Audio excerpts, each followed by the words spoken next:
ओम नमः शिवाय, हर हर महादेव। दोस्तों, हम हैं कल्पेश्वर घाटी में और इस कल्पेश्वर घाटी में हम लोगों ने एक निर्णय लिया है कि आज हमारी पंच केदार की यात्रा पूरी हुई, आपको जैसे पता ही है। इस विषय में श्याम जी और हमारे मित्र ओंकार जी, जिनको बहुत इच्छा थी कि एक धार्मिक डिबेट की जाए, इस धार्मिक डिबेट के लिए हम लोग कुछ प्रश्न तो नहीं है, इसको हम आरोप नहीं कह सकते, आरोप प्रत्यारोप का विषय नहीं है। तो ये धार्मिक यात्राएं जो बहुत कठिन होती हैं, तो हम श्याम जी से बात करना चाहते हैं। श्याम जी, लोग ये धार्मिक कष्ट करके ये यात्राएं करते हैं, तो क्या ये यात्राएं लोगों को भी देखिए, आप देख सकते हैं बरसात हो रही है, बहुत मुश्किल है, रास्ता बहुत पैदल चलना होता है, तो क्या मानते हैं आप, ये यात्राएं होनी चाहिए लोगों को क्या मिलता है?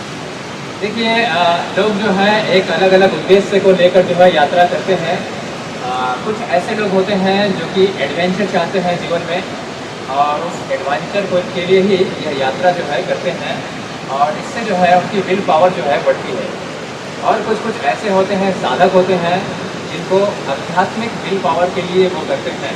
क्योंकि हमारे जीवन में भी ऐसे कई सारे कठिनाई आते रहते हैं और आते रहेंगी, तो इस कठिनाई से हमें कैसे डील करना है, कैसे इस कठिनाइयों को हमें बाईपास करके आगे बढ़ना है, इसे सह कर कैसे आगे बढ़ना है, यह यात्रा जो है हमें यही सिखाती है, और इसलिए हमें यह यात्रा जो है करनी चाहिए।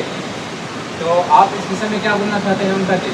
जैसे कि मैंने कहा कि जो हमारी यात्राएं होती हैं, ये विल पावर, हमारी स्पिरिचुअलिटी और फल आस्थाएँ होती हैं, इन चीज़ों के लिए हम यात्राएं करते हैं। आप इस बात को बिल्कुल बिल्कुल श्याम जी के बात की बहुत सराहना करता हूँ, उन्होंने बिल्कुल सही।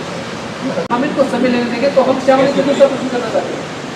श्याम जी, ये कठिनाई बहुत आती है, और कई बार जो लोग होते हैं वो यात्रा में आते हैं और यात्रा पूरी ना करने के बाद लोग वापस लौट जाते हैं, आगे रास्ते से लौट जाते हैं। और कई बार आपके साथ गाड़ी वालों का हो गया, रहने के लिए लोग बहुत गलत व्यवहार करते हैं।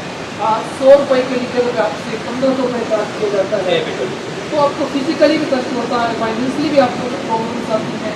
तो आप क्या चाहते हैं कि धार्मिक स्थानों पर ऐसी क्या व्यवस्था होनी चाहिए, गवर्नमेंट को ऐसा क्या करना चाहिए ताकि लोग यात्रा में जुड़े रहें, क्योंकि हमारी यात्राएं लोग बिल्कुल, देखिए, इस विषय में हमारे जो व्यक्तिगत लोभ है, हमारी जो व्यक्तिगत जो एक वासना है, जो सेल्फिशनेस है, वो बीच में आ जाती है। जैसे कि आज हमने देखा गांव में लोग 2000 रुपये रिजर्व करके गाड़ी जो है बोल रहे थे जाने के लिए, ठीक है, जहाँ पर हम 100 रुपये में जा सकते थे।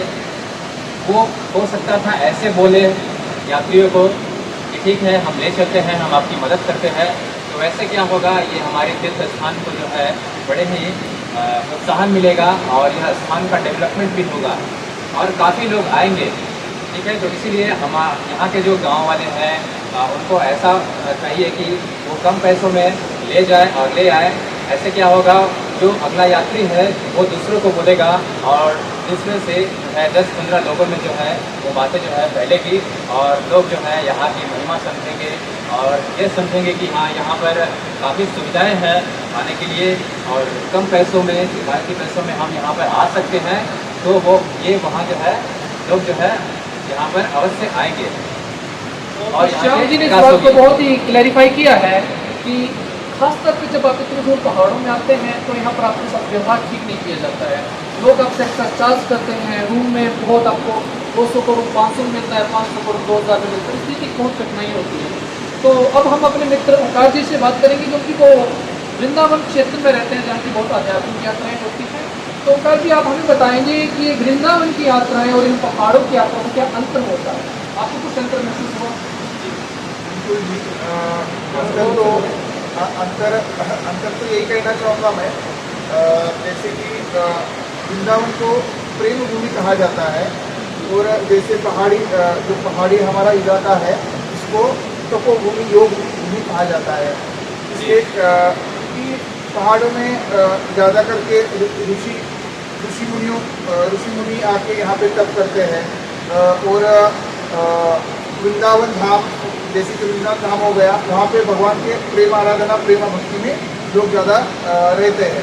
हम तो आपको बीच में रोकना चाहेंगे ओंकार जी। हमारा प्रश्न ये था कि पहाड़ों की यात्राएं आसान है या जैसे वृंदावन, मथुरा, अयोध्या ऐसे जो धाम है उनकी यात्राएं आसान वही हैं? वही आपके कि वही आप चाहते हैं कि जैसे वहाँ लोगों को मुसीबतें नहीं होती है, हालांकि शहरों में अलग तरह की कठिनाई होती है, तो आप क्या चाहते हैं पहाड़ की यात्रा कितनी होती है और शहर की यात्रा?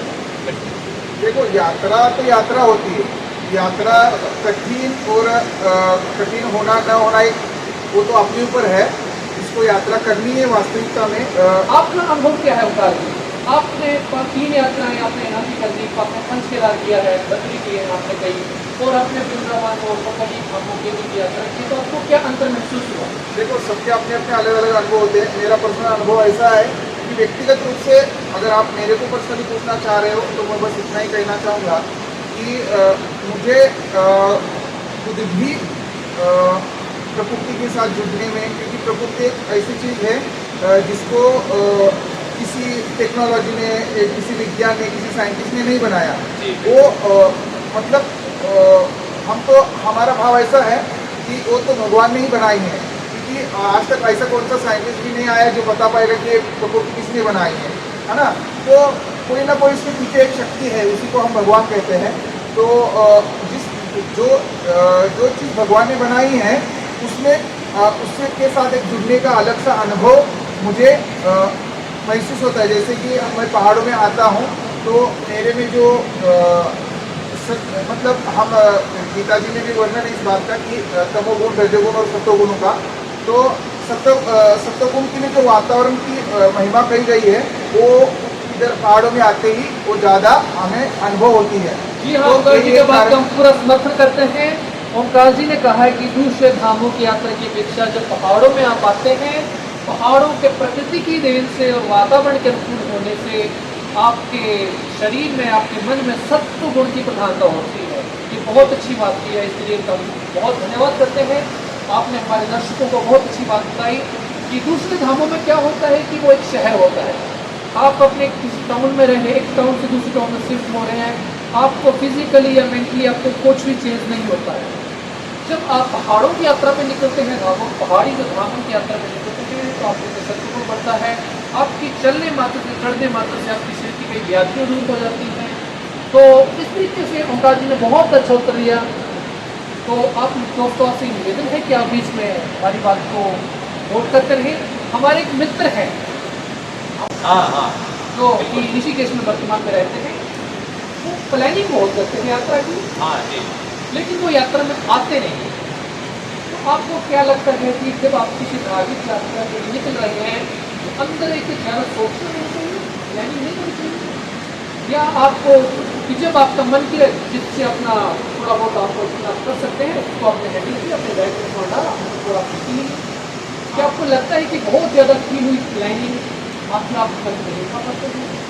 बिल्कुल बिल्कुल, मैं इसके ऊपर यही कहना चाहूँगा। देखो, जैसा कि मृत्यु, जैसा जन्म हमारे हाथ में नहीं है वैसे मृत्यु भी हमारे हाथ में नहीं है।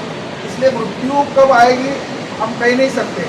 इसलिए रावण के पास जब राम जी ने लक्ष्मण जी को भेजा था ज्ञान प्राप्त करने के लिए, तब रावण जी के मुख के द्वारा एक उत्तर निकला था कि इस धरती पे जो अच्छे कार्य है उसको ज़्यादा देरी नहीं लगानी चाहिए। और हम यात्रा हो गई, इसको हम सब अच्छे कार्यों में हम इसको रखते हैं। तो ऐसे कार्यों के लिए ज़्यादा सोचना, ज़्यादा समझना, ज़्यादा ये करना मतलब एक प्रकार का ये अज्ञान ही है, जिनका अज्ञान ही समझता हूँ इसको। क्या आप इस बात से सहमत हैं? देखिए, कुछ हद तक मैं सहमत हूँ, लेकिन मैं इस विषय में अपना मंतव्य जो है रखना चाहूँगा। देखिए, हम यदि यहाँ पर सामाजिक रूप से कुछ कर रहे हैं, कुछ यात्रा कर रहे हैं, चाहे कोई भी कार्य कर रहे हैं, उसके लिए कुछ योजना तो होना चाहिए।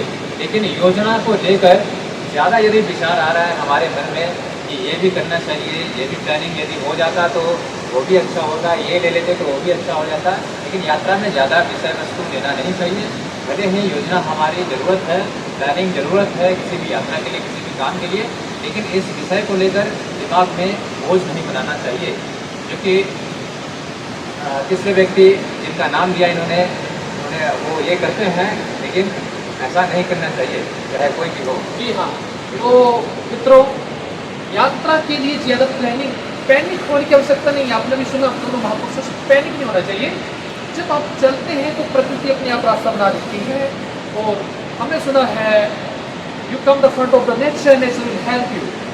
सो आपको ज़्यादा परेशान होने की आवश्यकता नहीं है। लोग पहाड़ी यात्रा के नाम से करते हैं। हमने सुना कि आप दोनों ने पंच केदार यात्रा की, उसके लिए बहुत बहुत आपको धन्यवाद, धन्यवाद। तो बहुत कठिन नहीं होगी यात्रा। बिल्कुल। और ये है हमारी पंचम केदार की यात्रा, कल्पेश्वर महादेव, जो कि उर्गम घाटी में बसा हुआ काफ़ी खूबसूरत स्थान है। यहाँ पर भगवान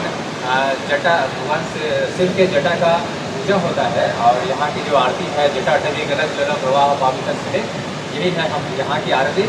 और यहाँ पर आप देख सकते हैं पीछे जो है, यहाँ पर ये कल्प गंगा जो है बह रही है। और यहाँ पर झरने आप देख पा रहे हैं पीछे में, और ये है कल्प गंगा, जो कि बहुत ही खूबसूरत दिखने में लगती है। का ये कल्प गंगा है जो आप पीछे देख पा रहे हैं, कल्प गंगा जो भी श्यामानंद जी ने बताया आपको, और ये कल्पेश्वर जी के बारे में बताया। और ओंकार जी, आप क्या कहना चाहते हैं? बधाई हो आपको, आपकी पंच केदार की यात्रा पूरी हुई है। बहुत बहुत धन्यवाद। इस सबसे पहले तो मैं आप लोगों का ही धन्यवाद देना चाहूँगा। ये सब कार्य आप लोगों के कारण, आप लोगों के सहयोग से ही संपन्न हो सका। और सबसे बड़ी बात तो यही है कि भगवान भोलेनाथ की कृपा से ही हम सबका ये कार्य संपन्न हो सका। इसलिए सबसे पहले तो मैं भोलेनाथ के चरणों में शत शत वंदन करता हूँ। और जैसे कि श्याम जी ने बहुत अच्छी बात कही हमें, जैसे कि हम रावण के द्वारा रचित जटाटवी जल जल प्रवाह पाविस्तले का उच्चारण जो होता है, उसका यहाँ यही वो जटा है साक्षात, जहाँ पे भगवान की जटा साक्षात यहाँ पे तो दर्शन करने को मिलती है। और मैं आपने जैसे कहा अभी कि मुझे बहुत प्रसन्नता हुई, आज मेरी भी पंचम केदार की यात्रा पूरी हो गई। इसलिए मैं बहुत बहुत धन्यवाद महादेव जी को देना चाहूँगा। तो हम आपसे दोस्तों एक बार फिर निवेदन करते हैं, ये कोई डिबेट नहीं थी, ये एक परस्पर वार्तालाप था, ये एक धार्मिक वार्तालाप था। ताकि इसलिए हमने वार्तालाप रखा था। कई लोगों के मन में ये शंका होती है, जाएं या ना जाएं, प्लान करें यात्रा का ना करें। हम तो आपको यही कहते हैं, ओंकार जी ने बताया कि भोलेनाथ की कृपा सबके ऊपर बराबर होती है। श्याम जी ने बताया कि ज़्यादा पैनिक होने की आवश्यकता नहीं है। तो कोई बात नहीं है, आप आसमान बैठ करें। बीच में जाते जाते मैं इतना ही कहना चाहूँगा, देखो कष्ट कहाँ नहीं है, भौतिक संसार में भी कष्ट है, इधर भी कष्ट है। लेकिन हम सोचते हैं कि भैया हम संसारी जीव इतने संसारी नाशवान चीज़ों के लिए इतना संघर्ष करने के लिए तैयार है, तो थोड़ा बहुत हम भगवान को दर्शन के लिए थोड़ा बहुत कष्ट सहना कोई बड़ी बात नहीं। और कष्ट के बाद जो आनंद है वो जी हाँ, ज़्यादा। जब कष्ट सहना ही है शरीर में, तो वो तो आप समाज में भी सही रहे, तो क्यों ना यात्रा को सहे। बहुत अच्छी बात की। तो दोस्तों, आप इस डिबेट को भी पसंद करेंगे और और क्षमा कीजिए, जाते जाते बस इतना कहना चाहूँगा, आप जरूर आइए। यहाँ पे तो सबका स्वागत है, लेकिन बस इतना ही कहना चाहेंगे कि यहाँ आते तो हम ये इस बात का हम सबका कर्तव्य ख्याल रखें कि ये प्रकृति में हम आ रहे हैं, तो इस प्रकृति का हमारे द्वारा मतलब हम अच्छा नहीं कर पाए तो भी चलेगा, लेकिन इस प्रकृति में आके हम गंदगी न फैलाए, कचरा कागज इधर उधर ना फेंके, इसका हम ख्याल रखें और ऐसे आचरण करें जिससे कि यहाँ के वातावरण दूषित ना हो पाए। इसका हम जरूर ध्यान रखें। ओंकार जी ने कहा कि आपसे निवेदन है, आप जब सामान कैरी करके अपने साथ एक पन्नी जरूर रखें, जो आपकी कूड़ा होता है उसको साथ में लेके जहाँ डस्टबिन है वहाँ डालें। यत्र तत्र हिमालय की गोद में कचरा ना फैलाएं और एक सभ्य इंसान बन के आए। गांव में किसी की बेटी बहन के प्रति गलत शब्द का प्रयोग ना करें, अच्छी भाषा में प्रयोग करें। तो आप प्रेम बांटेंगे तो प्रेम मिलेगा। तो मित्रों, इसके साथ हम इस धार्मिक वार्तालाप को समाप्त करते हैं और आप इसको भी शेयर करें। और ये भी एक जानकारी है और अंदर आपके अंदर जरूर प्रोत्साहन बढ़ेगा और आप अवश्य यात्रा करें। हर हर